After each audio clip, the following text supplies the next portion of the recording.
Yo, yo, yo, yo! Welcome to Comic Convo Express, everybody. I'm the host, Pedro, the Marvel fanboy, and with me is... My name's the Cosmic Kid, Tom Rodriguez, and let's go! Oh, that is cool.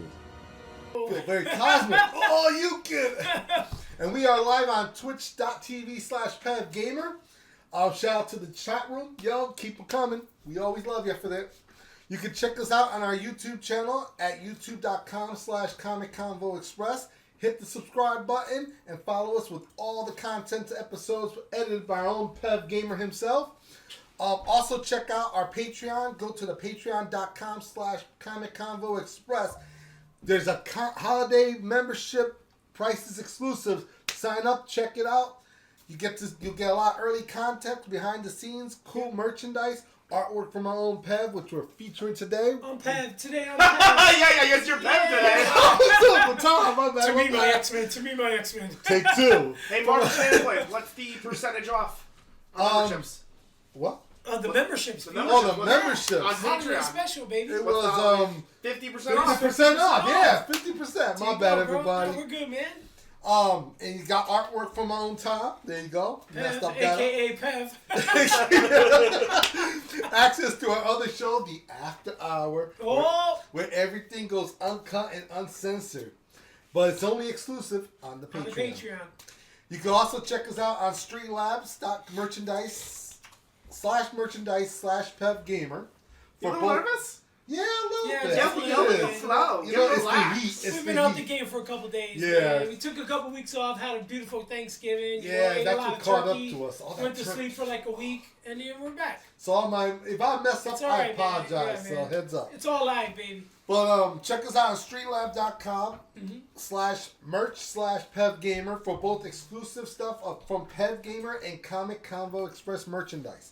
You can also check us out. Yeah, So like I say, Comic Convo Express is brought to you by W Energy Drink. Get your dub on. Get your dub on. Get your dub use on. the promotional code PevGamer, all caps. All caps. And you'll get 10% off the entire order. Get your dub on. I need some of that. Hydrate, boys. Can I hydrate? It's hydrate. Yeah, you just gotta hydrate. I need it because it's just a Thanksgiving thing. That man. There we go. So, Pev, how you doing, man? It's all good, man. Yeah, I'm doing good, guys. How are you guys doing? You guys been all right? Yeah, we're good, man. Yeah, I'm glad to hear it. We're back. Yeah, we're back. We're back. Woo. Yeah, you guys gotta wait till I unmute your mic. There you go. All right, you're good now. We're back messing up. That's all. Pod, take two. Take two, take three. All right, gentlemen. So today's segment is our 4th episode of season 2, which again, I just want to give a huge shout out to all of our audience. The fact that we're able to come back for a season 2 is absolutely amazing. So episode 4 will all be about video games and comic books. So we have a whole bunch of retro stuff, some modern stuff for you guys. Tommy and Pedro have done a lot of research on the topic as they are, we'll say casuals. We'll call them filthy casual gamers.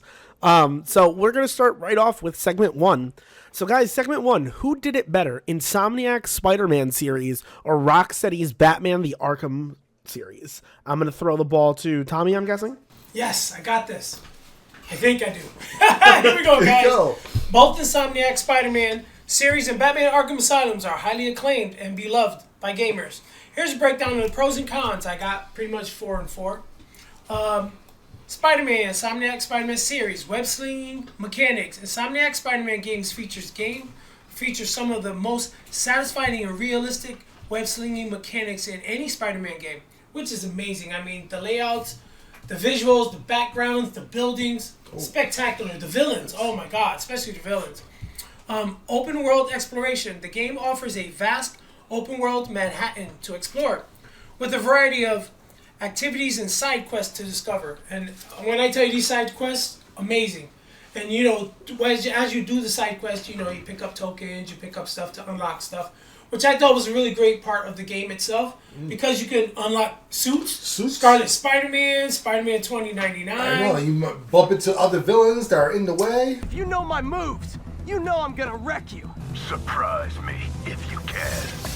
Yep. Did you guys have a preference on villains or anything of that nature? Did you guys have a favorite villain you guys like to fight or see within I like side the quests? lizard. That's not it. Nope.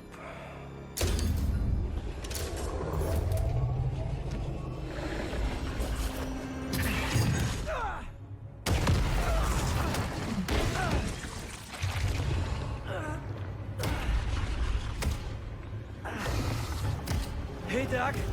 Ready for your annual physical? The design of the lizard that they did, Lizard is very what- realistic. I really yeah. liked it. I mean, they made him jacked and they made him like 100 feet tall. 100%. I mean, They gave him a this guy juice is diesel. beast. Yeah, man. Claws, Nah, you name it. he was a big guy. He was a big guy for sure. And what I liked about the Spider-Man series, it had a strong narrative focus. The series has a strong emphasis on storytelling and well-developed characters and compelling narrative arcs. Also, it was innovating combat mechanics, like the fighting styles. Of course. Sick. The game introduced a variety of new combat, such as focus system, which added a fresh twist to a traditional Spider-Man combat formula. Now, with your good, you got your got the bads. bad. Here's the top 4 of the cons. Number 1 is limited villain roster, because Spider-Man, we all know, has a massive roster compared to Batman. Also has a major rogue gallery. True. Roster. While the series has featured some of Spider-Man's villains, the roster is somewhat limited compared to other Spider-Man games. Well, let's actually even talk about that. Let's just go Okay. into the meats and potatoes of things, right? When it comes to the Rogue Gallery, right? We saw Venom, we saw Dr. Otto Octavius, we saw Lizard, we saw Taskmaster. Help me out, guys. Who else? There was Mr. Negative, Craven's in one of them. Yeah, Craven. Kingpin. Electro, Kingpin's in it. the Vulture. Yep. Oh, the Vulture's sick The Vulture in there, was man. sick in that game. We Yeah. also even saw in Miles Morales' spin-off game, we saw the Tinker and we saw Kingpin, the Prowler. Prowler. The Also- Ultimate Prowler. version. in Spider-Man 2 and Miles, yeah, you're right. Who was Roxxon? The Roxxon Corporation. The corporation, yeah. That was like more of a shadowy business kind of thing. It was real crazy, but it was perfect for Miles, so it was perfect for him to deal with that. And there was also the Inner Demon that worked for Mr. Negative. They were big like grunts that they were always taking out on. Electro, The Shocker. That was another good one. Yep. The Lizard, Tombstone, Love the Mysterio. Oh my.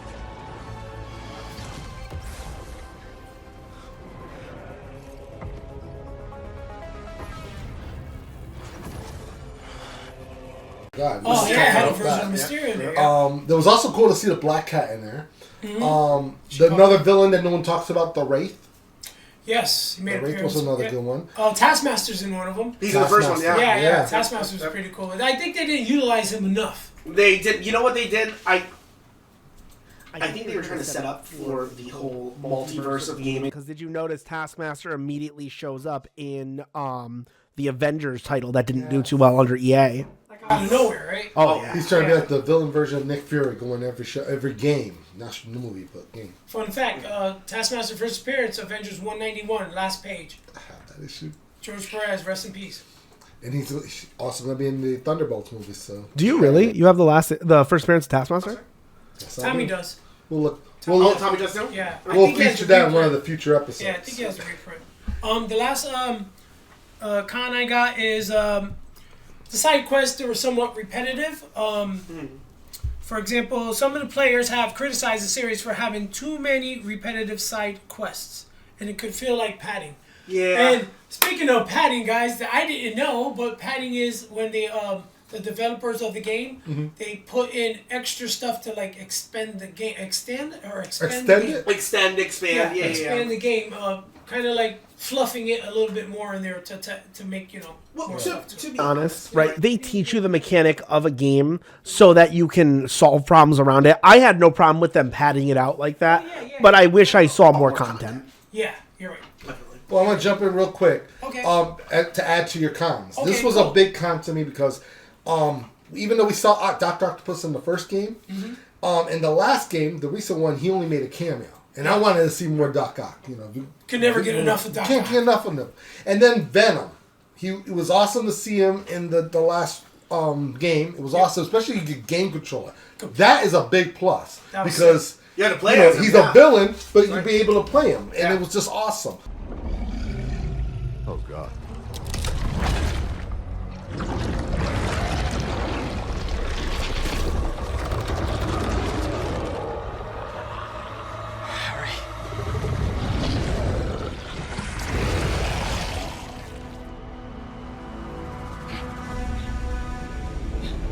No!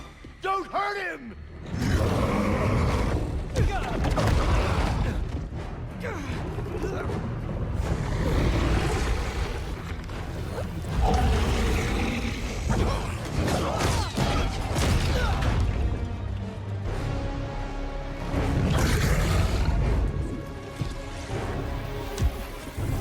Stop! Non-lethal! Just get it off of him! But here's the downside to it. No Eddie Brock though. Oh, It was Harry Osborn. It was Harry, and yeah. It kind of like turned it off, but not by much because it was still awesome to use Venom. What was the twist too? Yeah, it was a big twist. Who even saw that? No one saw it coming. That would come. No one would have expected it was Harry Osborn. Yeah. And same thing with the character Scream, the other symbiote. Yes. Find out that was Mary Jane. It was like, whoa. Like, We are not Harry. We are.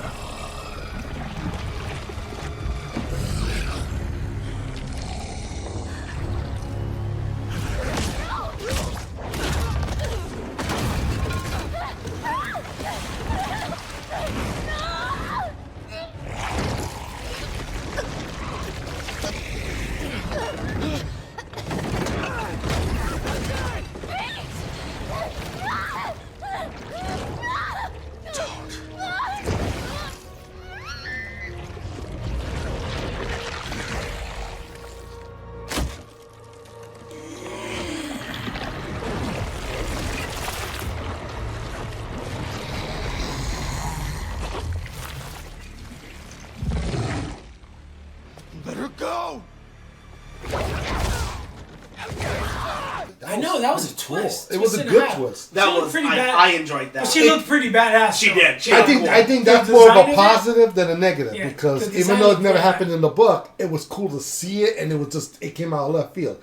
The Harry Osborn one to me was a negative because it wasn't Eddie Brock. You can't change Eddie Brock. I mean, you could. Yeah. Flash Thompson. But what was really great about that was it was like a what if story. Yeah, Like a what if that's kind of- exactly how And it I'm a felt. huge fan of the 80s series and the 70s series of the what if. And when I Well, brought not up only Ray- that, too, the Insomniac Spider-Man game series is actually considered part of the Marvel canon multiverse now because Insomniac Spider-Man showed up in the Spider-Geddon storyline. Spider-Geddon. Like, Yeah, That's he's dope. part of the Spider-Verse. Yes. That's Yeah. dope. Smart move on Marvel's part. Oh, did you guys See, Rip Tony Todd, the voice of Venom, he passed away recently, but right before he passed away, he was interviewed about what he thought of the finished product, Spider-Man 2. According to him, they cut like 80% of his voice lines. So there is somewhere in the ether at Insomniac just loads of lines from Tony Todd as Venom. So I don't know what they're planning to do with it because they just recently announced there will be no DLC to Spider-Man 2. So maybe we'll get a Venom spin-off game. Maybe they'll just edit it and put it into the next Spider-Man game. So You that think they could happen. probably do that? They Like, could. Yeah, they It's almost like AI. Yeah. it wouldn't be AI. No, because it'll be his It'll be voice. a Yeah, voice he- that he already recorded, like Kevin Correct. Conroy. Correct. Kevin Conroy, when he did Batman, the voice of Batman. Yeah. And he passed away, and they managed to save his voice to do for his last line. Well, for, that's it. Crisis. Infinity Well, War. he had already voiced that before he passed. They didn't use AI or someone else. So the same thing, if they recorded all these lines for Tony Todd to be Venom, maybe they are implementing it into their own video game. That would be Well, I'm sick. thinking Like a so. side. That's exactly what I was saying. Yeah, like the Miles Morales game was. That would be really cool. That would be sick. Yeah, get But lethal it protector. would make sense how they cut the his lines because for the credits and the voices, and I wrote them right here. Yeah. For the and this is a plus. Yep. It's the talent that was doing the voice for the games. You got Oh man, epic. Yuri Lowenthal, Epic. Najee Jeters, Josh Keaton, known for the cartoons, Yep. Mark Rolston, and Fred Toscioni, who's also did the Hulk and everything like that. So it was like It was great. they're talented actors, voice actors that did such a good job, and to see them doing into the video It's not game, like they got an average Joe Exactly. off the street. They just got anybody. They talented got real big Yuri Convo. Lowenthal has done so much stuff in his. He was Ben 10 in one of the later series. Yes. He's obviously Spider-Man in a couple different projects actually. And fun fact, I didn't know this. This is why I think the dynamic works So well. So the voice actress who plays Yuri Watanabe, the lieutenant, and obviously the voice of Spider-Man, they are married in real life. So hearing their banter back and forth in the game is hilarious. Video games that bring people together. Awesome. I think they were married before the game. But it goes to show you how Hollywood is going to start taking notice for future games, all games, and they'll start Going voicing forward, it, and you'll see it's going to make games even better. Now for the Batman series, Batman. The Batmans that got the pros, that got innovative combat mechanics. The Arkham series introduced a free flow combat system, which revolutionized the way players approach combat in an action adventure game. Iconic villain roster. The series features a whole range of iconic Batman villains, each with their own unique abilities and personalities. We were talking like before off camera. The Bane, oh man, the Joker. Joker was Black Mask in one of the series. Oh man. Think you can just waltz into my bank, huh? Roman, I'm here for the Joker. The Joker? Never heard of him. How about you, dog? Know the Joker? The who? And you, sir? Name Joker ring a bell? You son of a bitch! You think you can steal from me? Get away with it! You're a dead man. Dead! Can't you just play along? You're insane!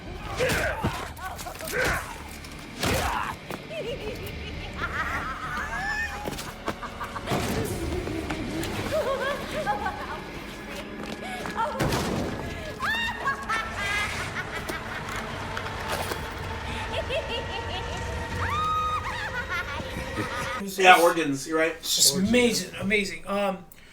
Number 3, strong focus and stealth strategy. The game requires players to use stealth and strategy, which was amazing. Sneak up on the bad guys, murk them, or whatever you want. It was really, really good. Do you guys have a? I don't mean to keep interrupting the section. No, go ahead. Hey, This is your man. world. Do you guys have a favorite boss out of the Arkham games? The Arkham games. I mean, I always thought the Joker. Here we go! We're gonna have some fun now, kiddies! You're trying to resist the change! That's not fair! Come on, get in!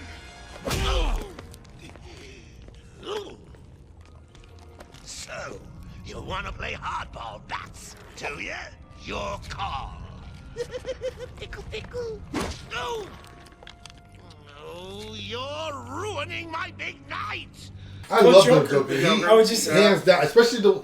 Oh, I'll Scarecrow say was this. pretty badass though. I'll say I why. like in Scarecrow was pretty badass. Oh, he was scary. especially in Asylum. I loved sneaking past him and trying not to get murdered. Cut me free! He's all yours, Joker. Oh, goody! Come on, Mr. J, we're ready! I've waited a long time for this, bats. Let's start the party with a bang.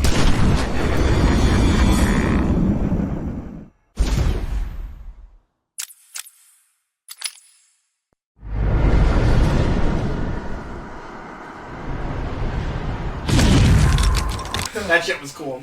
They made Harley Quinn look really nice in that too. I know. Oh yeah, yeah. They I'm gonna sound I like want to come back as a video game guy. Here we go. No, sorry, Tommy's Pat. pouring What did it you say, out. Pat? I'm gonna sound like such a degenerate, but my favorite boss fight in the Arkham series is still Mr. Freeze Arkham City. That was he adapted. More. They needed more. I Mr. agree. Freeze in this. I agree with you there. That was dope. Because he's dangerous out of all of those. That was Hands dope. down. Then I got 4. I got immersive atmosphere. The series, it was very dark and graphic. Yes. The atmosphere That was was perfectly Gotham. captures the tone of Batman's comic. Now the cons, of course, without the good, you got the bad. You got the bad. Some repetitive gameplay. Some players have criticized the series to having too much repetitive gameplay, particularly the later titles, like in games. Limited open world exploration. Only in While Gotham. the game has a large open-ended environment to explore, it I can't even read. It's not as whatever. Well, you know, as open games. Let's actually, I'm going to throw you a bone here. Go Let's for go it. through that real quick. So you have Origins, which Arkham Origins was under development of Warner Brothers Montreal, and they used the leftover assets from Arkham City. So they used the same environment from Arkham City. Arkham Asylum was just the asylum in Arkham Island, so that was extremely limited to explore and fly. Arkham City is the closed off part of Gotham where the villains run free. So it was larger, but it's still a closed area, right? And then you have Night, which is all of Gotham. The Night is the only one that actually is open world. That's Arkham Knights, true. right? Yeah, Arkham Knight, yeah. Yeah, Knights. Arkham Knights. Yeah. Yeah. So when you think about it, you're totally right. Like, Arkham, Origins, Asylum, and City are pretty condensed. They're It's pretty condensed small. because of the way the story's told. Yeah. I think that's the reason why they did it. Exactly. But like where Arkham Knights, it's like, okay, you could travel in certain areas with the side stories as well, and at the same time, It's all still three of the be major part of the main islands. story. Yeah. It's Miyagani, it's Founders, and I forget what the other island is in Gotham. I think out of those, out of all of think them, of Arkham Knight was the strongest one. Yeah. I think that was the Really strongest story. I'll disagree. I like City, but Night Everybody does has have a their lot. choice. I like all of them. Safe. He's playing it safe, everybody. Who wins? You win. You win. win. You win. You. You.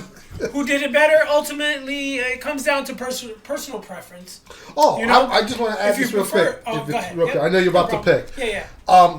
A plus with the plus side of Batman of Okay. all the Arkham, because there's more than three. There was like there Is was a this whole the bunch Marvel of- guy talking about DC? I know. Oh, go ahead, man, go ahead. I've Do watched your the thing. play. To be I fair tried to it. him, Batman is his favorite DC character. Exactly. Yeah, nice. But here's another plus. The voices, and to me that's a big issue. Mm-hmm. And nothing was bigger of all the voice actors in this was the fact that it was voiced by Kevin Conroy, Rest in peace. Mark Hamill, Mark Hamill's Joker. Oh, yeah, man. and Beast. Tara Strong, Steve Blum, and of course Fred Tastioni, who also did Spider-Man. Shout Also out. did he was in Batman. Shout it was out. just We also can't forget the fact that even though he's not a bigger name to DC, but he's a huge name in gaming, Yeah. Troy Baker Oh. does Troy a Baker. lot of the Yes. voices, and Nolan North. They do a lot of the background they voices. cross over everywhere. Sick. They're both Sick. like huge. What was fans it? of North comics. was Nolan North played the Penguin. He voiced a couple of the bad guys in the background. Yes, he where, did multiple characters. Troy Baker did Black Mask, and he did Jason Todd, and he did one of the Robins, and I think That's he dope. did Joker in Origins. Yeah, That's so dope. it's cool to think It's about. just to me that's what's such a big deal. 'Cause And it stands out, too. it stands It out really stands more out. that they all have history to Batman's storyline and everything. And I just thought that to me was like a clincher. That was a plus. Major plus. But go ahead, back to you picking your answer. If you prefer a more fast-paced, action-oriented gameplay experience with strong focus on web slinging and open-world exploration, then the Insomniac Spider-Man series is for you. Right. However, if you prefer a more strategic gameplay experience with a strong focus on stealth and combat, then the Asylum series is yours. I'm leaning towards the Asylum. The Batman series. I really enjoyed it. Of course, I really like the Spider-Man too. I'm a big Spider-Man fan. Peter Parker, hands down. With that said, in terms of overall quality, both series are extremely high quality. Very high. And received a widespread critically acclaim. However, is to give a slight edge to one, I would say the Batman, of course, like I stated.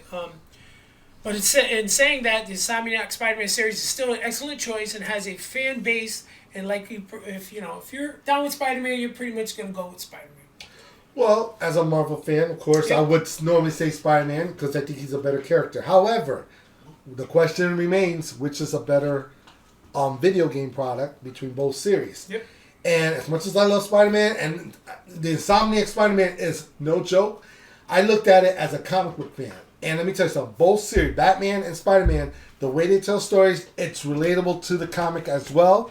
It's like reading a comic book, but it's on screen. And you can play. And the artwork is just as You good as choose the them. artwork in the book. You get to be them. Exactly. You get to control them the way you want them as well. The only difference is I think I give Batman the edge. I know, as a lot of fan, it hurts, but I have to say it. Batman, it felt the way the artwork, I think the artwork is the advantage. Because it makes it feel like you're watching a movie.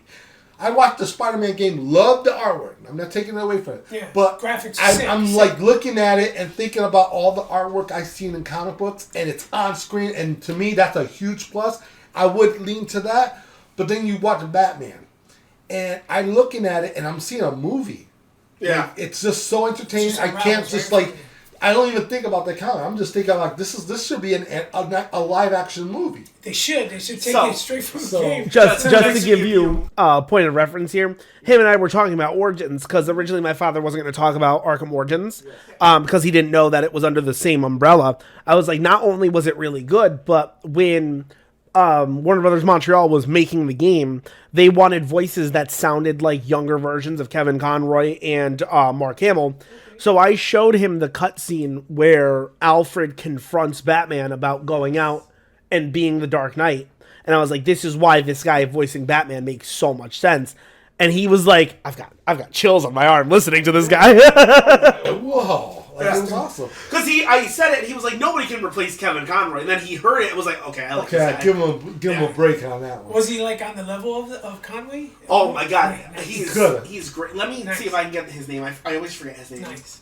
But despite who wins, I gotta give a shout to both Insomniac and Rocksteady Studios because we wouldn't have these great games without them. So I gotta give them props, give them a shout out on both games. I still love Spider-Man. I'm still a Spider-Man fan. I love his game. I'm gonna get the next one as well. But Roger Batman Craig has Smith. the advantage. That's who voiced Batman. Roger Craig Smith. There you go. Shit, bro. That he won me over on voicing. I just want to drop this little tidbit. Sure. For the Insomniac Spider-Man series, Yes. of course, it dropped 2018, and then the Miles 2020. Then they did the Spider-Man 2.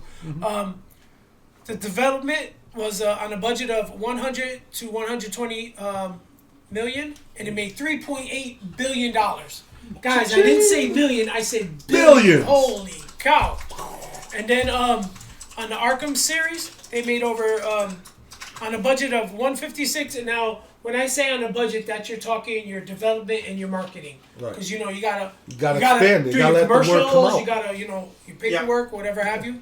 On a budget of 156, this is the Arkham Asylum series. It was 81.7 million. This is also development and marketing. 81.7 million went to development, 25.1 went to marketing, and they grossed over.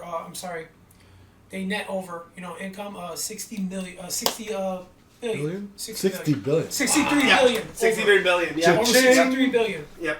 Tell you, comics is the place to go. Which is really funny to think about because Insomniac Studios reported this to Sony, and Sony believed that they paid way too much for Spider-Man 2. That's why a lot of the projects in the future have gotten axed. But it came out being worth what they expected. So I'm hoping this puts a lot of more emphasis on Insomniac's next projects. They have Wolverine coming out, this possible Venom game. Oh, I can't wait. It'll be great. I cannot wait. But we'll definitely talk about it. I just want to interject for the chat. We have a lot of people talking Oh, about go it. ahead. What's up, man? So we have, let's see, Beta says he's going to put us in the background while he's playing Marvel Rivals, which just released today. So let's give I think last night, let's give a huge shout for Disney releasing Marvel Rivals.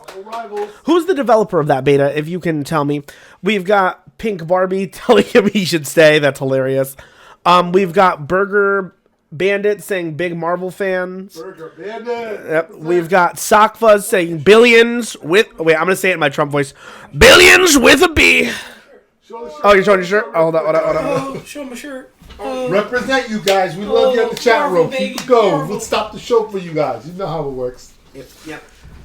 All right, guys. So there you Final go. thoughts about Insomniac Spider-Man series and the Batman Arkham series? I out of both of them, loved them. Even though I said I like the Batman one a little more. Yeah, Batman all won of both, it was but- great, and I really well. But we received love that. both Loved it. games. Yep. so. Oh, Barbie loves your shirt, by the way. Oh, thanks. Barbie Pink, yep. He Thank you so came much. here and he was showing it off, so he deserves it. Okay, paper on the floor. All right, Alright, so let's get going on to the next segment. Next segment is who deserves a modern fighting game installment? Mortal Kombat versus DC or Marvel versus Capcom? Go ahead, make your argument. Okay, we'll go over both of them real quick. Yeah. We'll go through them. See, Marvel versus Capcom. It has so much history. The game itself, the Marvel versus Capcom game came out in 1998. But I'm gonna read off a list of the games that it kind of like where we came from and how far we got. Where we came? Yeah, exactly. Yep. We're gonna go off comic book strip real quick. Remember the Street Fighter games? That was the earliest games. It came out in 1987. Yep. Then what? 4 years later, 91, it came out Street Fighter 2. 97, we got 3. Street Fighter 4, we had 2008. Street Fighter 5 was in 2016. Street Fighter 6 was 2023. Now, why I'm bringing this up? Hear me out. At the same time these games were coming out, we ended up getting games from the same people through Capcom. And it was like first it came out with the Punisher game back in 1993. Yep. It was the first collaboration between Marvel and Capcom. Then, all of a sudden, the fighting game began, and it was the X-Men Children of Atom in 1994. Led to my personal favorite in 1995's Marvel Superheroes. And then, all of a sudden, the crossovers began. X-Men versus Street Fighter in 1996. Marvel Superheroes versus Street Fighters in 1997. Then, of course, in 98, we had the Marvel vs. Capcom, which we'll get to in a minute. Wait, what year did Marvel Superheroes come out? Marvel Superheroes came out in 1995. Really? Yes. Oh, wow. Speaking. I remember that game when it came out. Then Marvel Capcom 2 was in 1999. Marvel vs. Capcom 3 came out in 2011. Now, it came out in all different order, but quick correction. I actually believe Marvel vs. Capcom 3 came out in 2008, and then 2011 released Marvel vs. Capcom Ultimate. Good answer. Which added Nemesis, that was sick, man. Nova, Doctor Strange to the game. I think the reason why I left out because they were missing those characters until it was completely fair. Completely fair. Yeah. Great game. So, great game. Oh yeah. I remember when all these games came out. And, arcade. This was Speaking of remember. I know. So let's go back in time. Oh, hold up. I gotta call you out. I apologize. I have to call you out because we are missing one Marvel vs. Capcom in there. And it's the one everybody hates. It's Marvel vs. Capcom Infinite, which came out in 2015. Oh, yeah. We don't talk about that one. Okay. That's the stepchild. It's the adaptation that was originally 3. So that's why I didn't mention it. All right, so... You guys got people laughing in the chat. I just like the idea that Capcom helped Marvel while they were also putting out their games from Japan. And it just came together. First it was just the Street Fighters, because we love seeing Ryu taking on Ken and all these other characters fighting each other. And all of a sudden they just say, well, if we help them out, imagine they'll help us out. And that's exactly what happened. First it was the X-Men game, then it was the Marvel Super game, and all of a sudden we saw the biggest crossover in video game history. And the artwork was very anime style, so we enjoyed it even better. And the fighting skills, and you could be anybody you want and fight. I still remember I had my PlayStation 1, I had the Marvel vs. Superheroes. Yes. And then PS2 came out, I have the Marvel vs. Capcom 2. Mm-hmm. Yep. Amazing games, amazing systems, amazing games, man. Now, fun fact. And Mega Man. Before we even got into the PlayStation 1 and got these games, we were both at the arcades a lot. Whoa, growing up. We were throwing coins in there left and freaking right. And when these games were coming out in the arcades, we would always battle it out. It was just funny. So who your favorite character was, Pete? Spider-Man, of course. When Marvel Superheroes. And he had Gambit, too. It had Gambit, Wolverine, when in the X-Men game. I always do pull out Iron Man, full-time cannon all day. Full-time cannon. I would give you that Spider Sting and Maximus Spider. Remember how I used to Captain beat America everybody? too, remember? Infinity. I was like, I'm going to beat you with Maximus Spider-Man. And sure enough, as soon as you saw him go on the wall and he started going back and forth, I would just sit there like Zorro going, right across the screen, man. So it was an awesome, fun games. God, check them all out. My favorite finishing move was Akuma. Like, he would jack you up, and he would turn around, and you see the symbol on his back glow. That was sick, man. That is sick. That was sick. Good times, man. It was great times. So, I wrote that list, and I was, memorized. So, but let's keep it fair. Here we go. Well, DC. They had a game called the Mortal Kombat versus DC Comics. No, it was created through Midway Comics. It wasn't bad at all. Their history. Midway Studios, not comics. Oh, games. Yeah, it was called the Midway same guys games. who made Mortal Kombat. Right. So I'm going to start with their history. They did Mortal Kombat 1, came out back in 1992. Mortal Kombat 2 came a year later, 1993. Mortal Kombat 3 came out in 1995. Number 4 came out in 97. Then there was a reboot in 2011, but I have to mention it, but I don't. Then there was Mortal Kombat X, which came out in 2015. Mortal Kombat 11, which was 2019, and then there was a reboot in 2023. Don't ask why. Then came Mortal Kombat DC Universe, which came out in 2008. It led to Injustice in 2013. Great game. And that was an awesome game. Hands down. To They me, even that did- was my they even favorite did a of comic all on the that. games. Yeah, Yes, it they was. did. It was They a good, did. and I think it was a movie, an animated movie Anime, on it yeah. as well. So that was the history, and it was also awesome to see Midway help DC as well. Even though DC had a big backing with Warner Brothers at the time, but in the video game, it was very hard to translate the Marvel, the DC heroes into video games. So you know what? Not only that, I think it's actually the hardest when you have one of the most violent video game series of all times, and then you have a bunch of superheroes that don't kill. So, like, what did they have? They had heroic brutalities for the heroes. Blood version. Yeah, who would see Superman do that? Yeah. But, and also Mortal Kombat in the early stages looked like they used actors to do their fight scenes. So, you see them go like this, go like that, and do flip. And I think over the years, it started becoming artistic. Yeah. Like, it was very artwork. It was motion cap instead of photos. And it was very, so it blended in, and I think that was the beginning of where DC could have gotten in. That's dope. Now, to, like Pev explained, the brutality of Mortal Kombat, hands down, very hard to replicate, especially with the DC universe where, villains probably get away with, like the Joker and Bizarro on them. But you talk about Superman Superheroes. doing a Good guys. fatality. Yeah, Wonder Batman, Woman, Green Lantern. Green Lantern, yeah, I was gonna say. I will give Midway credit on this because after the development of Mortal Kombat 9, they started working directly on Injustice Gods Among Us, and the opening to that video game is the Joker blew up Metropolis with a nuclear bomb. Yes. Batman brought him in, and Superman punches a hole right through the Joker. Like, that was pretty brutal. But it was also a Elseworld storyline, so that's why they can get away with it. And the stories were pretty good in these games. I liked it. I liked it because it was different than the regular. Each of them had different continuity. stories. Yeah. It was also pretty good. It was great. And then, like I said, it led to Injustice, and it stood on its own of one of the DC games without Mortal Kombat, but it felt like it was a Mortal Kombat. They did a part 2 of that also too, right? Yes, they did. Injustice 2, they did. Yes, that. they did. Which I didn't mention. So, fun fact of that, actually. This has been the huge rumor that they were going to do a Mortal Kombat versus DC again. But Midway has been making so much money. Or I think Midway actually closed down and became NetherRealm Studios. So, but it's still the same people. It's still Ed Boon. So NetherRealm Studios has been actually making more money off of releasing the full title and then selling the characters separate. And what I mean by that is Injustice comes out. Injustice does a pack of DLCs where the first, I believe, 5 characters, let me make sure I'm going through them correctly, Zatanna, Martian Manhunter, Lobo, who was the other DLC character? I'm forgetting. And the last DLC character was Scorpion from Mortal Kombat. So then Injustice 2 came out, and, am I missing one? Mortal Kombat X didn't have any DC characters. Injustice 2 comes out. They sell Raiden and Sub-Zero as the guest characters. Then Mortal Kombat 1 comes out, and we got Peacemaker as the DC characters. So they're actually making more money selling these characters separately than making one full title of Marvel versus DC. But I don't know. Not Marvel. Mortal Kombat versus DC. What do you guys think about that? Well, when you sell less, you want more.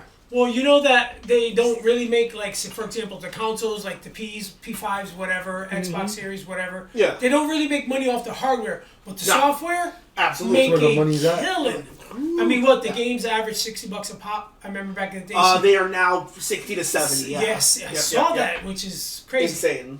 And when I tell you this is a billion-dollar corporation, the money and the stuff that they tie into it. Which is funny because historically speaking, if you go off of historical console sales, Mortal Kombat from the 6th generation consoles sold because of, like, the console sold because of the game. Mortal Kombat 9 opened up with, hey, if you buy this and you have a PlayStation 3, Kratos from God of War is your exclusive console character. They didn't do that for Xbox. That is sick. Right? But That's sick. And you also get money like from all three or four. I know we're on the Mortal game Kombat systems. subject with Capcom and all that, but Yes. I still like when they did Soul Calibur. They had like a Spawn show up. Spawn, Oh, yes. yeah. You know, Yes. Then I think another game they had Yoda as a character. I And like Vader, yeah. I like that little pop up different. Yeah, thing, and that's you know? what The this is most about. recent Soul Calibur had Geralt of Rivia from The Witcher. No, Fucking cool. Challenged a Witcher. Must have had a death wish.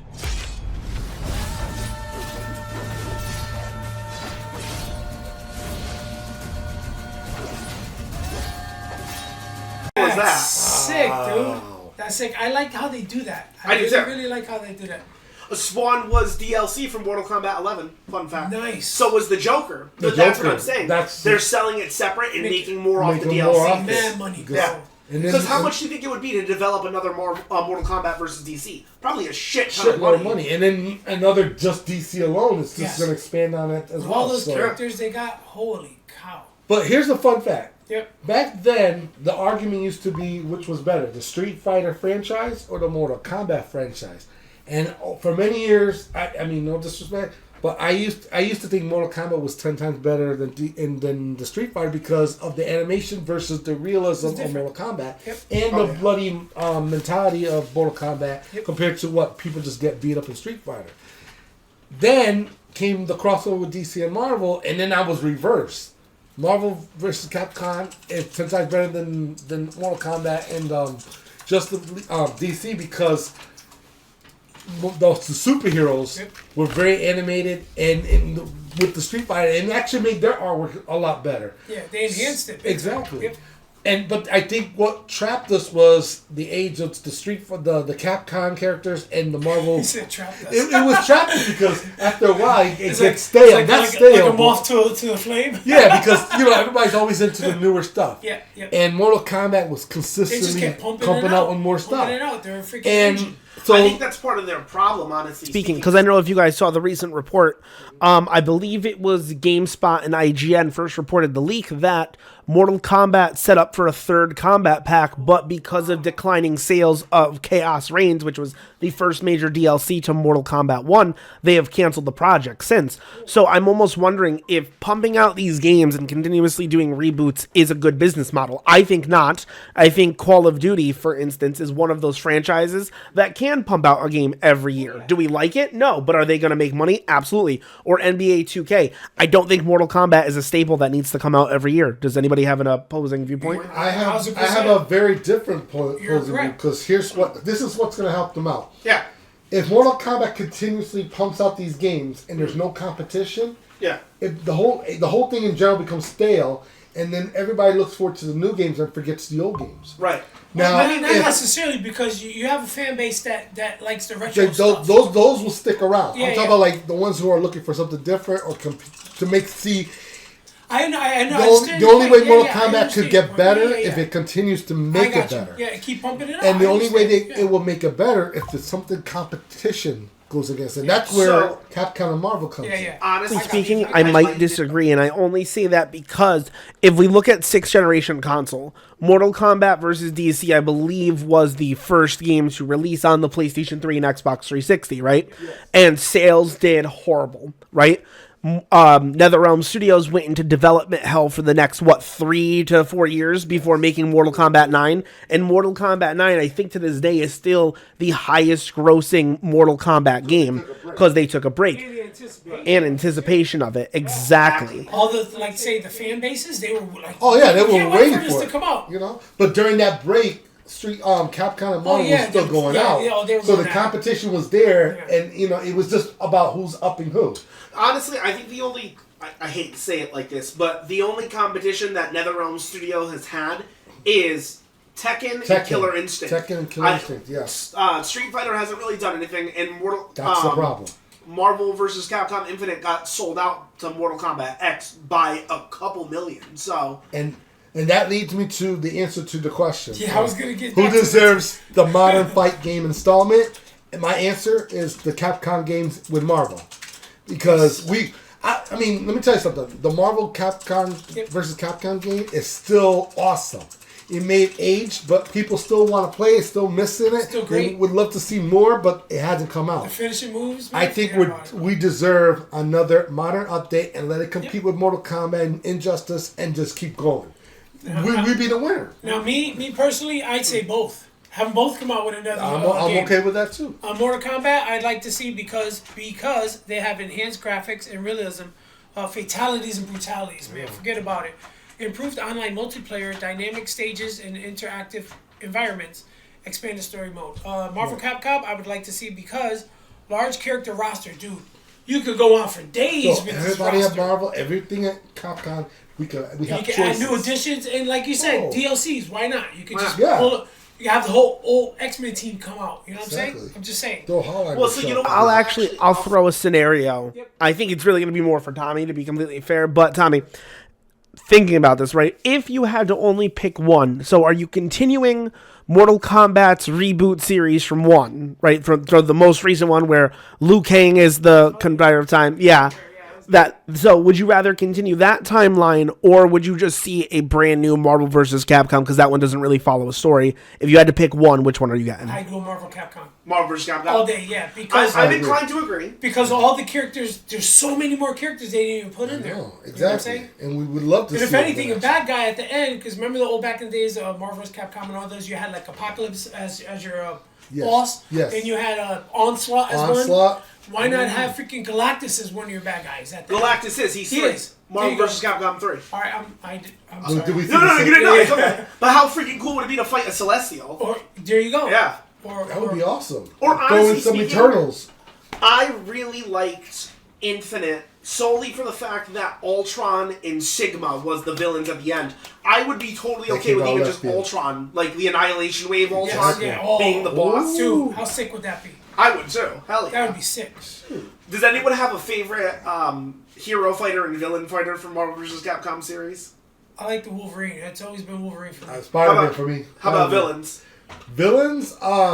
Is Venom technically a villain? Venom. I was gonna say Venom would have been mine. I'd go But if Venom. I go like a different way, I would. Well, I do like Sabretooth. Sabretooth is one of my I'm favorites. gonna sound like a dick. I liked either Blackheart or Dormammu. I was gonna say Blackheart, Those but dudes I are was. so OP, I wish man. it was Mephisto. They're so OP, man. I kind of wish it was Blackheart's Mephisto. so Blackheart. OP, man. Mephisto. Oh yeah, I was I like, mean, to give throw a rocks. shout out, to give a shout out, games we didn't even mention. I was really big into Capcom. Darkstalkers was pretty good. Darkstalker. Yeah, Dark Darkstalkers was That cool. was a I like long that. time They had ago. the vampires, the fish chick, the The dude that Blake had the I cat. fucking love Morgan. Honestly, Oh. that is my favorite vampire Morgan. of all She's- time. And she's in Capcom too. She is. She's in Marvel Yeah. vs. Capcom Marvel vs. 2 and Capcom. 3, I think. Yeah, Yep. I don't remember if she's in the first one. Dope. Yeah, she's I just cool. love it because there's so many characters you can pull from. You could pull from both sides. I don't care how bad this sounds. I would blow her back out too. Oh, let's go. Now here's That's for after hours. to add to, to add to the question as well. Yep. Imagine them doing it now, and how the artwork would have been. Oh, so much. It would be so advanced. better. It would be so advanced. We might Again, even the see winners are you guys. Exactly. We will be the winners. But I like the Capcom. I go Capcom. Agree. All right, phenomenal. All right, you guys ready to move on to the next one? Yes, Next sir. one. All right, so next segment is segment 3. Ooh, all right, so as you guys know, there was a huge leak from Insomniac Studios, I believe 6 or 5 months ago, where a couple hackers got in, held ransomware, and released a bunch of information about Insomniac's project. Insomniac recently made an announcement that their next major project is Insomniac Wolverine. That being said, what boss fights do you guys want to see for Insomniac's Wolverine? I'll let you go first. I got this. All right, guys. I got a top 10 list. Hell yeah. Really, there's no order where I want to see, but I just want to see these people in there. For example, my number 10 would be Magneto. Even though he's a uncanny X-Men villain or a villain in general, first appearance was X-Men number 1, 1963. Now, the major key one, the reason why I say Wolverine, because in X-Men 25, if you remember, 1991, Magneto pulled the metal out of Wolverine's body. And of course, Wolverine is made of metal. Why not have a sick-ass villain show up? And have him, like, come out of nowhere. He'd be like, oh, Mags, you know, whatever. They tussle at it, picks up Wolverine, slams him, and they just go at it. Just, Exactly. you know, a temporary fight. I'd like to see him. My number 9 is, believe it or not, I want to see the Weapon X program. First appearance was in Marvel Comic Presents number 70. Now, actually, the first appearance was in Captain America 303 from 1985. And they explained the Weapon X program in Marvel Comic Presents. Remember Barry Windsor Smith? Issue 72 to 84. The same guys that made Wolverine, you know, the bad guy as he is today. The only thing that I would wipe, they wiped his freaking memory. They did all that. They tortured this dude. They put battery packs on him and shit. If you ever get a chance to read Weapon X. him to his bones. Yeah. Do you want to see it more as like all of the other have them experiments? have them in the background. Have them pump out more projects like Wolverine similar, and have them all go after Wolverine because I'm actually totally going to interrupt for a second. No problem. X-Men or not X-Men Origins. Yeah, I was X-Men Saints Revenge. You were? All right. It has happened. Yeah. Just want to point that out. He's more like an enhanced animal, living off instinct. Not animal. What? The open mic. He's listening to the Wrangler's headset. Not animal. I am a man. You did this to me. You hurt me. Shut him down. I'm coming for you. Terminate Weapon X. Yeah, but I like the fact that, you know, Weapon X could stay in the background and send, like, you know, their little henchmen out. Number 8, I got Dakin, Wolverine's son. Oh, yes. First appearance, Wolverine Origin number 10, Son of Wolverine. Sick. I'd like to see him in there. As a villain, though? Why not? Hell yeah. Oh, yeah, he's they badass. hate each other, but, you know. Dude, he's got the blades in the front, one in the back. Dude, let's go. To be fair, Insomniac's not going away from fights that are non-villains. For instance, Spider-Man 2, when the symbiote starts to overtake Peter Parker, Miles fights Peter as a boss fight. Yes, so I can see it. That's fair. That's dope. I like Dakin. He's badass, and he even donned the Wolverine costume for a while. He died in the book. He's got tattoos. Can't bring him back. Yeah, I hope they bring him back. Insomniac.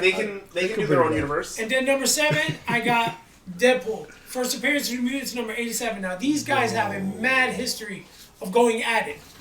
You think it's a good idea, Pete? As a Deadpool as a villain, I can see like a 2-player fight scene. You know, like you know when we do Marvel superheroes and Capcom. Screw that. That'd be cool. That'd be awesome. They got like a love-hate relationship. But to do a whole video game where Deadpool's the main villain? No. A boss fight. Yeah, a boss fight, Pete. Not a main villain. Not the top tier guy. No, this is the role that Wolverine's taking. Gotcha. Bumps into Magneto, etc., etc. Gotcha. Now I got number 6. Of course, my boy Omega Red. First appearance, issue number 4, X-Men, 1992. Nice choice. Background, he was a former KGB agent. What's his name? Arkady Rachadovich? Arkady Rostovich. Well, anyway, experimented on carbonation and radioactive metal. This guy's nasty with his testicles. Pause. Dude, him and Wolverine, they go at it all the time. He popped in X-Force, he's fighting. Regardless, I like Omega Red. Number 5, I got Lady Deathstrike. First appearance in Daredevil 197 from 1983.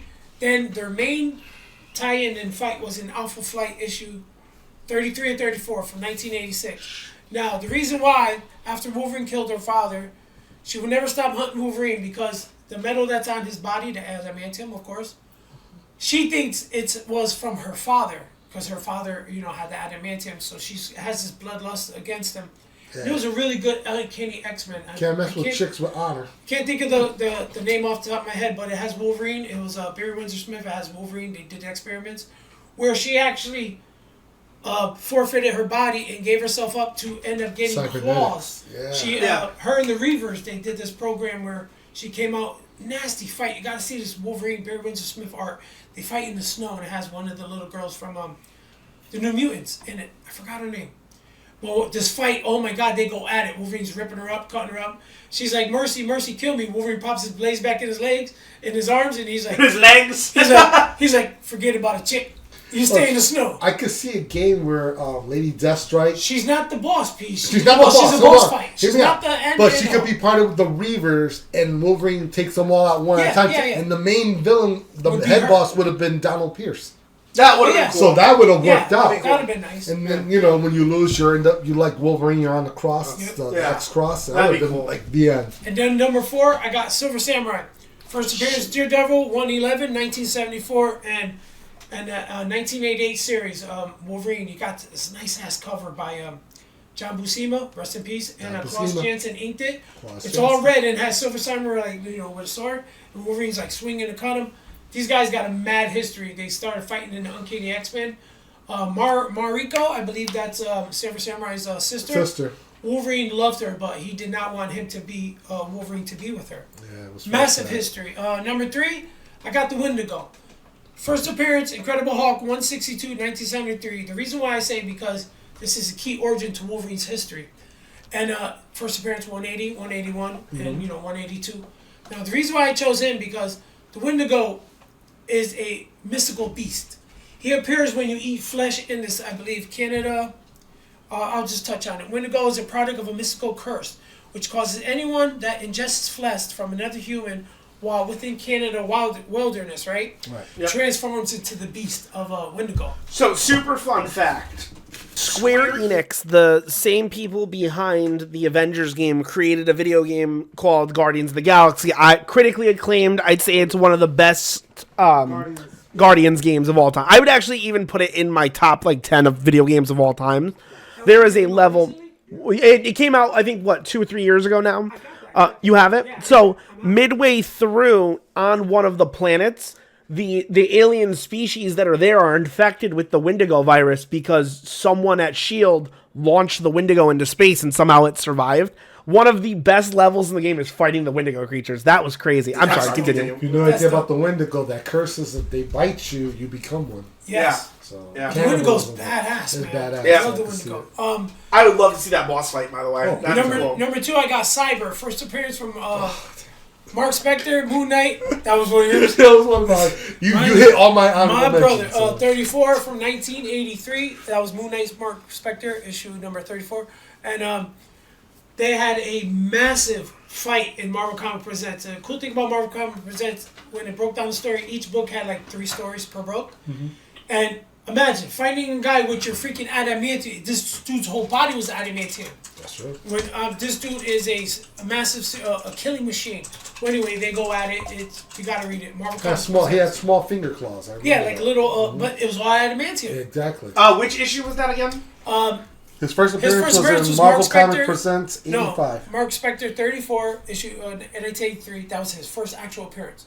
In comics. Okay. But it was in Marvel Comics Presents. I'm sorry. What was it? Marvel Comics Presents 85. And then he fought Wolverine in Wolverine in issue 24-26. Perfect. Okay, thank you. Okay, and then my number 1, drum roll please, but don't hit the table. All right, Sabretooth. Iron Fist issue number 14 from 1977. One of the key issues is Wolverine number 10. Again, art by Klaus Janson. He's got the sick ass cover. They're in the snow. Wolverine has no shirt on. And he's fighting Sabretooth and he's clawing him. And it's cool because the storyline in here, it's when it tells about Silver Fox when she got killed, where Sabretooth killed her. Torture. Yeah. It's dope. Wolverine comes to the bar and Sabretooth's there. He's drinking a drink. He's like, we need to talk or something he's pissed. So they end up going at it. And this is before Wolverine actually, I believe, gets his claws. Before he has the experiment. But of course, Sabretooth, hands down, has to be at least one of the boss fights or the villain, the top villain in the back. Agreed. And fun fact, I said it in a previous pod. Every year, Sabretooth shows up and haunts Wolverine on his birthday. Every year in the comic books, he shows up. He did it recently, too. In the recent issue of Wolverine. I love it. Creed. Victor Benjamin Creed, Percy's run. They finally killed him off, too. That's another one. It happens. It happens. But they'll bring him back. Yeah, they always do. All right, what you got, baby? Your list was very impressive, and it actually hit all my honorable mentions. I'll hit them real quick. Omega Red from Jim Lee and John Byrne's run on X-Men 4. He was one of the villains, cool villain to fight. Magneto from X-Men 1's first volume by Stan Lee and Jack Kirby. Obviously, He's more of an X-Men villain, but if he took on Wolverine, it would be very entertaining for a video game for that Just time. have him show up, throw Wolverine around. Cyber from Marvel Comics Presents 85, created by Peter David and Sam Keith. That was an interesting. Keith is a beast. I didn't know man. Sam Keith created Cyber. I actually like that. And of course, Cyber being a villain, the way he could fight Wolverine. And then another villain you did not say, and I think it would be a cool big boss, Apocalypse. From X Factor 5, created by Lois Simonson and Jackson Juice. Oh, didn't he make Wolverine a Death Angel at one time? Exactly. He made him He a was horseman. A horseman, yes. So he would be a big boss. I forgot about him. But the only thing is, he's a big boss for the X-Men. So Yeah, I was Wolverine gonna say, might need help on it. He's really big, so yeah, that's a great choice. But That's here's a really good choice. based on the question, what bosses do you want to see for Insomniac's Wolverine? And I think there's only one boss. Villain boss that could take on Wolverine, and he should be like, it could affect everything, and you could actually bring all these characters, including Sabretooth, and I'll explain it to you in a second. Romulus. Okay. In case everybody don't know who he is, I'll explain it real quick. His first appearance was in Wolverine 50. That was Volume 3. Yes. And his full appearance was in Wolverine Origin 39. He was created by Jeff Loeb and Simon Bianchi. He has an adamantium lace skeleton, just like Wolverine, and claws. Now the claws, he has the finger claws, and he has the claws like Wolverine, but he also has one coming out this way as well. So he has more claws than Wolverine. Do me a favor. Lift up your sleeve. Show Sock Fuzz your tattoo of the Silver Surfer. Oh, wow. We're talking about it in chat. Field. Here we go. If you can see it, yeah, it's upside down. Upside up. I'll show my man thing after. This Silver Surfer was adapted by the artist Ron Lim. He's one of my favorite artists. It's awesome. You know what's kind I of cool? wanted Through to the get that camera, it looks silver, not that like bluish cosmic. That's Really? dope. Yeah. That was my You'll see it later, yeah. My tattoo artist, That's Sarah. dope. She did Yeah. that, Love Ron and Lim, she bro. used Love that Ron color so that way from far away it looked like silver. Sock Fuzz says it looks really cool. Thank you. I also have a Spider-Man one. It's hard to pull up, so I'll have to. Yeah, 'cause he's another wearing two future shirts. episodes. I'll show it. All right, to my you. turn. But let me get back to Romulus real Brother, quick. ooh. So he has those claws. He also has healing factor like Wolverine and Sabretooth. Yep. He's Who drew that? Who drew that issue? It was created by Simon Bianchi. Yeah. Was the artist, and Jeff Loeb was the writer. Sweet. He has animalistic traits, telepathy, and he's strategic. He was the leader of the Lupines, which was a variant human mutant Group? from prehistoric times. Oh, wow. So he's been around a lot longer than Wolverine. He was an emperor of Rome and main force of the creation of Weapon X. That's where you could tie it in. Yes. More to come here. That's dope. He manipulated Wolverine in his origin. Since Wolverine was around, he manipulated every bad thing and good thing that ever happened to Wolverine, including Sabretooth and Wildchild. He also did that with them too. So he was in the background of pulling all the strings on He that? was. Wow, that's dope. The whole origin of Daken, the son of Daken, yeah. Wolverine, guess who was behiing that? That guy Romulus. Again. Jesus Christ. He was the one who killed the mother of Daken, which was the wife. Well, I don't even know they were Technically, married. yeah. Of Wolverine, No, Wolverine got and he around. managed to kidnap. Wolverine got around, bro. Daken while she was still in the womb. Oh, wow. So that's how crazy it was. So did you make him like the big boss at that? Yes. Yeah. I mean, I would use Daken to make him how he hates Wolverine and go after him, but Romulus has to be the man behind that as well. Nice. That's dope. And he raised him, so that's why Daken doesn't know. That's dope. He believes the Lupines are mutants descended from the canines, not apes. And because he leads all Lupines, he believes Wolverine is not only a Lupine, but he's also a powerful Lupine. That's why he was threatened by Wolverine. So you could throw in Sabretooth, Wildchild, Daken, or Daken, however you want to pronounce it. You could throw in the Weapon X program, Cyber. You could throw in every villain that Wolverine has ever fought. Countered, yep. Use them in every level in You got Wolverine Spider-Man on game. your mind? And I heard that. I'm just saying. Peter Parker. Imagine anyone? one game have Pizza all time. of his villains in one. This is the way to do it, and make Romulus the big boss, and have That's Wolverine dope. climb his way to get to him. That'd be dope. So that's why I thought Romulus is the best one. That's dope. So does that? Yes. Does your list change at all if I told you guys the major leak of Insomniac Studios and what actually has been put out right now, that it seems that the Hand is actually the major villain of the series? Nice. The ninjas. Interesting, and I would say I find it interesting, but I will say this: to all hackers, you suck.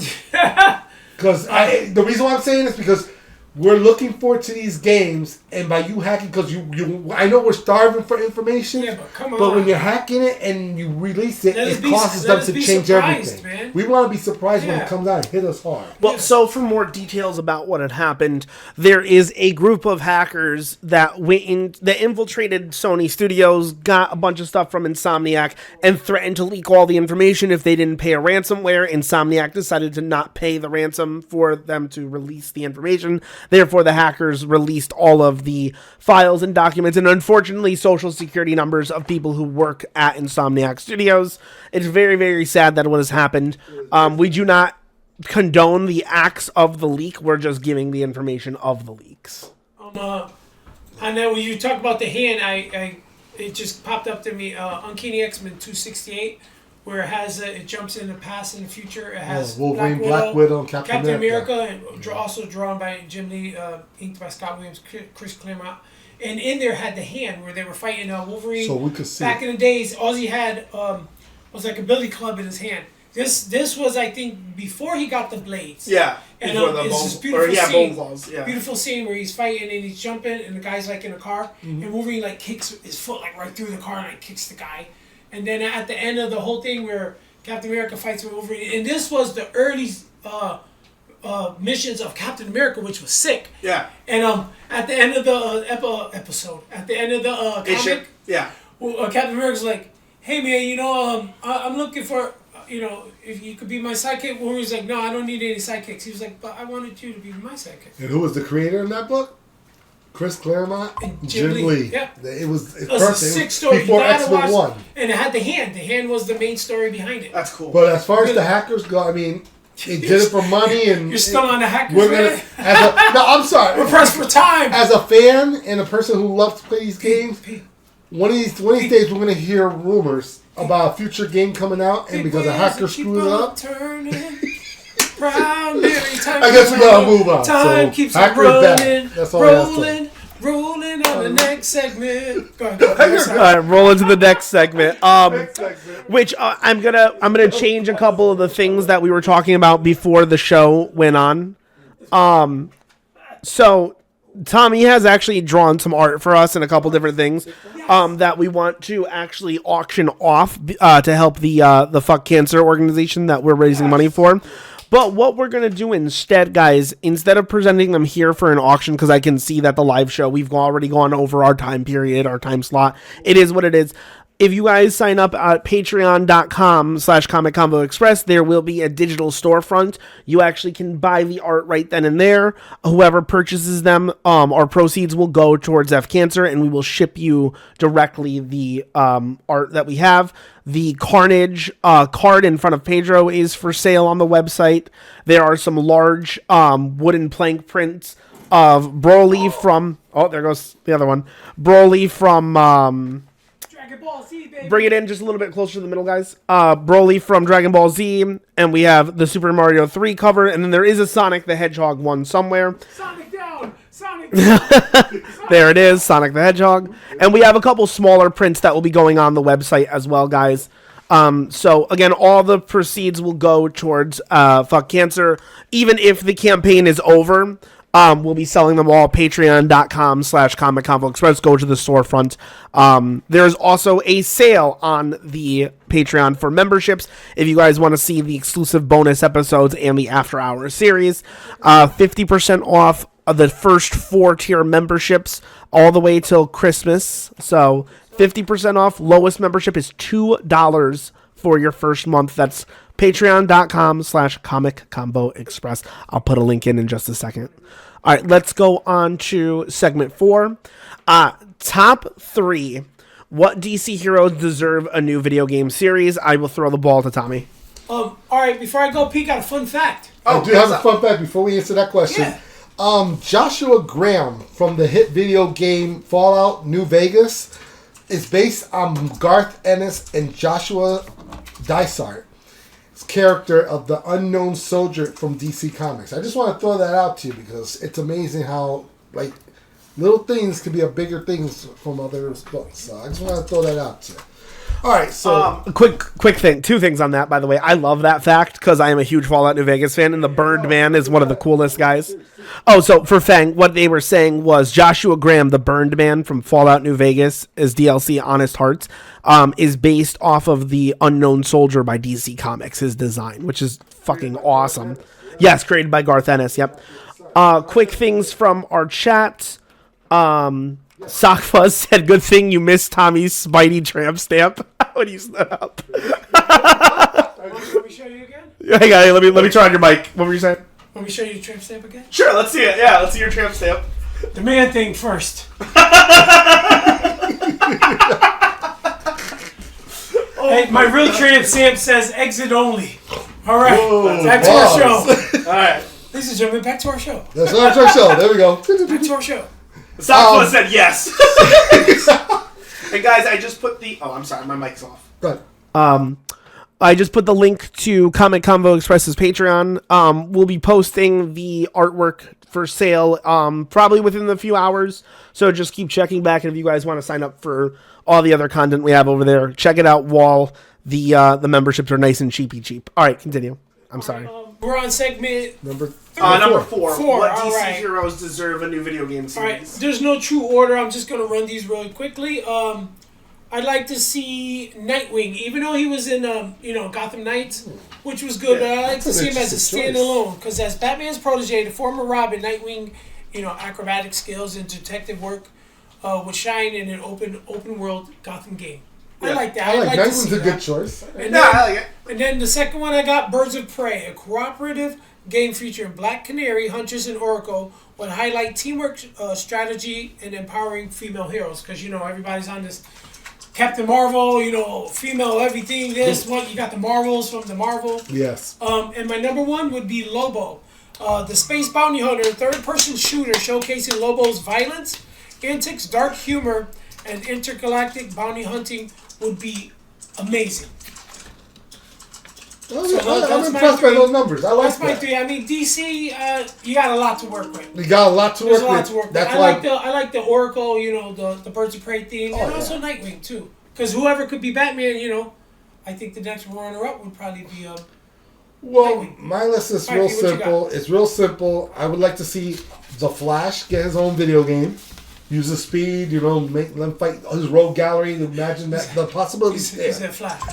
2, Green Lantern. Yes. Another character that too. has so much potential. Yep. Let's see him in a video game with his rogue gallery as well. The things he could do with his ring and power ring and things you have to think about last minute just so you can fight that. And then there's there's not just the one Green Lantern. There's massive. Yeah. Like the one that we have just circles our universe. The Green Lantern. We have 3 that circle ours, I think, right? Yes. 3 or 4. It could even feature the Green Lantern Corps. Yeah, we could, even the multiple players. Yep. Hands up there. And then the last one, it's been done before, but I think we need an updated version. One? Superman. If Batman could do it with why not? With the Arkham series, why not Superman? He's got a massive gallery. Fun fact. Allegedly, this is not true. Allegedly, well, I said it's not true. So fake news. Allegedly, this is what happened with Rocksteady. The Suicide Squad Kill the Justice League game was originally in development to be a Superman game. Fun fact. I bet you somebody leaked it. I think what had happened was the movies had come out. The new Suicide Squad movies came out and did enough money where And they Warner Brothers decided started to go to push that it. way. Yeah. Well, I still say Superman would have been a pretty good choice. Yeah, So. that'd be nice. Have him fight like Doomsday or something. Yeah, like just Doomsday. Could have been the big boss in that one with Lex Luthor. You never know. But dude, speaking of Doomsday, if you ever get a chance, read the new Superman books. Absolutely. Doomsday comes back from hell. He fights his way out of hell. Oh God. Oh my God! And he's going at it with Superman. And in the Again? future, there's a highly intelligent Doom.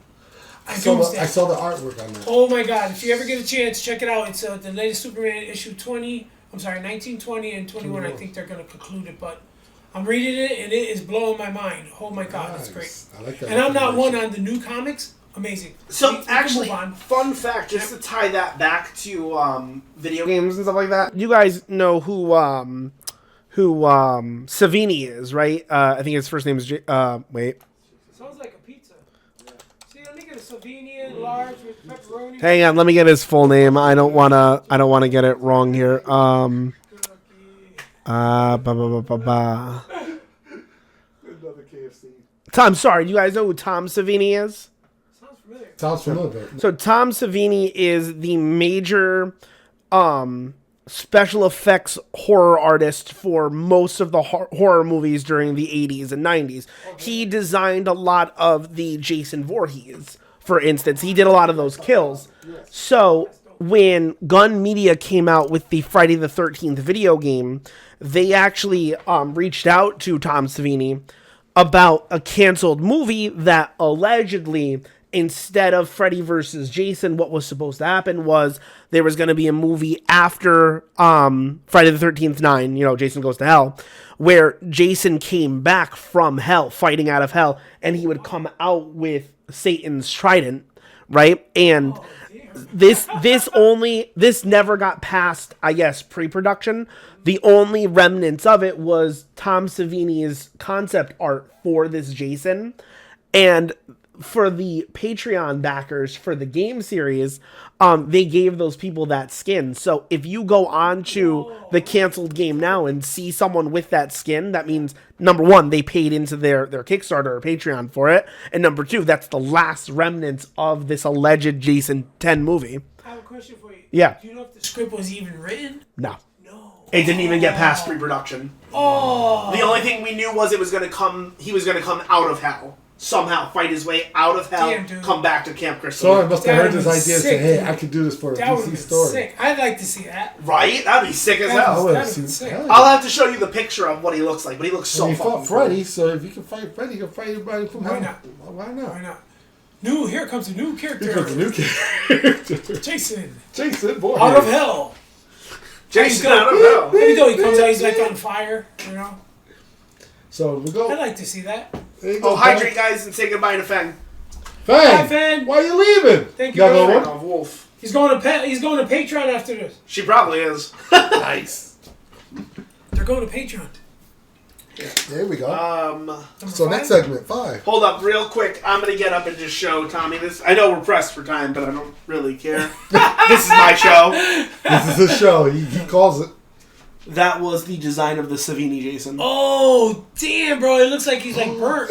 Yeah, it came out of hell, yeah. Sick, that looks like it's fresh out of the video game. That was the model they used for it. But the concept art to show it, because everybody needs to know. I'm going to show it on the screen for them when we do the post on it. Hey, when, it's off the top of my head right now, Jason fought the dude from Army of Darkness. Didn't he fight him?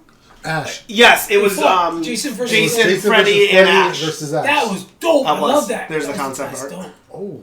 Yeah. And he got I wonder if somebody could try it. Yeah. I wonder if somebody could pick that up and do it. Why not?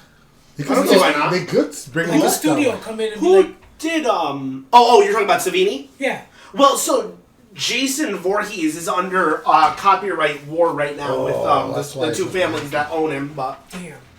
If they went together, that's probably just gonna be how tied up much the red money tape for a minute, man. Probably right.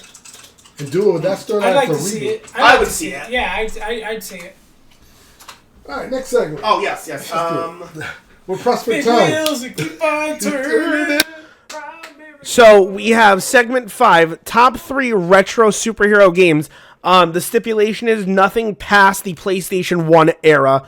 Who wants to start this one? I'll run through it and then you could say go for it. All right, I'm giving you 5 of each. I know it's your show. Spider-Man PS1, 1995, 3D web slingy action. Number 2, I got X-Men Mutant Apocalypse, Super Nintendo, 1994, side-scrolling action. Number 3, Marvel Superheroes PS1, 1995, fighting game with iconic Marvel characters. Number 4, The Incredible Hulk Ultimate Destruction. Love this game. Not released on PS1, but Genesis, 1995, side-scrolling action. Number 5, Children of the Atom Arcade, 1994, fighting game with the X-Men characters. Now DC, I got your Batman video game, Super Nintendo, 1990, side-scrolling action. Number 2, I got the Death of and Return of Superman, Super Nintendo, 1994, side-scrolling action. Number 3, Batman Returns, Super Nintendo, 1992, side-scrolling action platformer. Number 4, Justice League Task Force Genesis, 1995, fighting game with DC characters. Number 5, Batman Forever, PS1, 1995, 3D action platformer. And I got some honorable mentions, but I'll let you go before I do my honorable mentions. Well, I broke it down into 2 ways. Okay. Because one of them, strictly to the question, the favorites. So I gave you 3 names, real simple. At 3, I put Silver Surfer from Nintendo in 1990. Great game. Sega, I thought. It was under... Well, it came out through Nintendo. Okay. But I played under Sega, so there you go. Number 2, based off the book itself, Spider-Man Maximum Carnage from Super Nintendo in 1994. Great game. Back then... it was amazing for its time. It didn't age well, but to me it was a fun game. I played that a lot when I was younger. And of course, the number 1 game, and Pev will atone for this because I used to make him sit in his little bouncy chair while I played it until the game. I must atone. Scratched. Activision Spider-Man from PlayStation 1 in the year 2000. Yeah, the 2000 Spider-Man. I used to love the game. I beat the game so many times and just kept playing. What's this? It was for PS1. Did I tell you? I know, it was blocky. It was like was it Minecraft? And once in a while, I like to quote the game itself. So did I tell you about 8 months ago? I actually bought a copy, and I found out the PlayStation 3 is backwards compatible to the PlayStation 1. Really? Yeah. Nice. So I can have to play it again. Yeah, I might have to bring the console to your house. That's dope. Oh, Spider-Was, come out and play. Time. Anyway. Where'd Spider-Was go? Spider-Was, come out and play. So then, here's my next top 3 for arcade. It was an old arcade game. We're going back in time. So 3, I put in Teenage Mutant Ninja Turtle for Conan in 1989. I remember that. Great. Created by Kevin Eastman and Peter Lard, who created Teenage Mutant Ninja Turtle under Mirage Studios. That game I used to play. I used to go to this pizza place that used to be across the street from our high school. And while I'm eating pizza, I'll play that game. It was right there, and it was just an addictive game. It was great.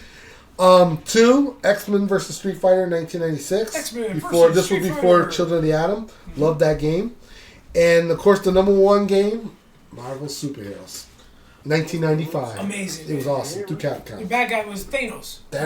Yep. And it only had the Infinity Gauntlet. It had all the Infinity Gems in it. Hey, no. Infinity Gauntlet was adapted to by Jim Starlin, George Perez, Ron Lim, and Joe Rubinson. Yep. It was you awesome have all story. their signatures on your copy. Yes, I have a copy of Infinity Gauntlet, the trade, signed by all of them except George Perez. And I also have the single issue signed by Jim Starlin. But that's dope. It's my favorite book, so hands down. Yeah, but I love that game. The game made it even better. So, but that's our list, man.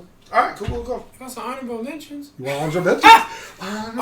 Well, if you're going to do your honorable mentions, you might want to explain that your honorable mentions are past the PlayStation 1 era. I'll just hit mine. I already did mine.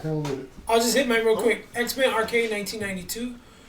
Spider-Man and X-Men Arcade Revenge, Game Boy 1992. Captain America and the Avengers, Super Nintendo. You remember Captain America's in the arcade? Yes. Remember, America needs your Need help. your help. I love that Hawkeye stuff, was showing man. up. I had a Vision. He was like this through the whole game. I'm like, Vision, what the hell are you doing? He's like doing the tango. It came out in 91. Remember, he's like, doom. He looked like he was Was he a still fucking going. genie? He looked like a genie, but he's a Vision. DC, I got Superman, Nintendo from 1987. Adventures of Batman and Robin, Genesis, 1995. Based off the Batman cartoon. Vengeance of Joker, Game Boy, 1993. Those are just my quick honorable mentions. That brought back memories. And that's all I got to say about Vietnam. And we can hit 6 go, real quick Pev. if you like. All right, guys. We're doing segment 6, and then we're going to call out the show. So out of the PlayStation 2 and Xbox era only games, what was the king of all superhero games? Pedro, you want to start this one? Okay. I'm going to throw it to you. Ready? Yeah, let's hear it. All right. The big one to me was The Punisher for the year 2005 by Violation Studios, THQ. It was for the PS2 and Xbox. It was based off Garth Ennis. The writer, one of the writers in this game, Garth Ennis and Jimmy Palmiotti. Oh, nice. Also did Punisher, Punisher Max. And the voice actor, believe it or not, for the Punisher was Thomas Jane. Last bullet. My whole family died in a mob hit. I should have died too. I took enough bullets, but I lived. I finally figured out why.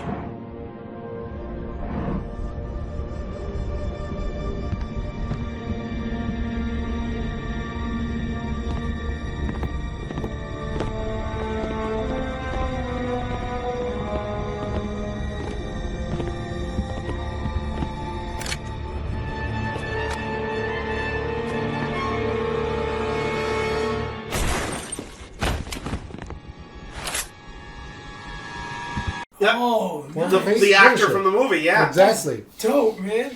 Number 2, X-Men 2, Wolverine's Revenge. This was what you said earlier. You wanted to see a Weapon X storyline in a video game for Wolverine. That was it. That's dope. Hot off of X-Men 2, they decided to put this game out surrounding Wolverine. It was in 2003 by Gene Pool Software, Activision, for the PlayStation 2 and Xbox. One of the writers, Larry Hamill, longtime Wolverine writer, was part of it. Mm-hmm. And voice actors, Wolverine was voiced by the Joker's own Mark Hamill. Nice. And of course, Professor Xavier was in it, voiced by Patrick Stewart. That's dope. That's what made that game really well. And of course, number 3, Marvel vs. Capcom 2 in 2000 for PlayStation 2, Xbox, PlayStation 3, Xbox 360 through Capcom. And of course, self-explanatory in that game. I don't know, you want to hit your list? Because I did have 3 honorable mentions that I have to mention. All right, mine too. Again, to answer the question, out of the PS2 and the Xbox era, I'm going with my number 1 is Marvel vs. Capcom 2: New Age of Heroes. Came out in 2000. Released March 30th, 2000 in Japan, March 28, 2002 in North America. Developed by Capcom. Featured 56 playable characters, 3-on-3 tag team battles, and the anime in the game blew my mind. I loved it. Again, it was a 3-on-3. And the number 2 was Marvel vs. Capcom Clash of Superheroes 2002 re-released. Released in Japan, January 27, 2000. Released in North America, November 9th, 2000. Developed, of course, Capcom. 15 playable Marvel characters. And again, you got your Morgan, you got your Mega Man, you got your Venom, you got your Spider-Man, you got your Wolverine. Love it. Oh, and of course, Iron Man. Loved it. Loved these games. Those are my top 2. Then they had updates and ports. Marvel vs. Capcom 2 New Age of Heroes came out PS2. Xbox, Dreamcast, updated version with additional characters, of course, in stages. Number 2, Marvel vs. Capcom Clash of Heroes, PS2, Xbox, re-released to improve graphics and sound. That's pretty much what I got. I mean, I have a couple honorable mentions, but you can... Well, I only have 3 of them. I have to mention it, though. Okay. Spider-Man Shattered Dimensions for PlayStation 3 in 2010. Nice. It features 4 I'm different just putting Spider-Man. it out there. These honorable mentions are not the PS2 Not and that Xbox. no. ones. Yeah, I know, but we had to because they were really good. They deserve to be center stage. I understand. So Shattered Dimension featured Honorable 4 mentions, different Spider-Mans. It also is what kicked off the multiverse for Spider-Man. The Spider-Verse. Yep. So I have to give that shout out.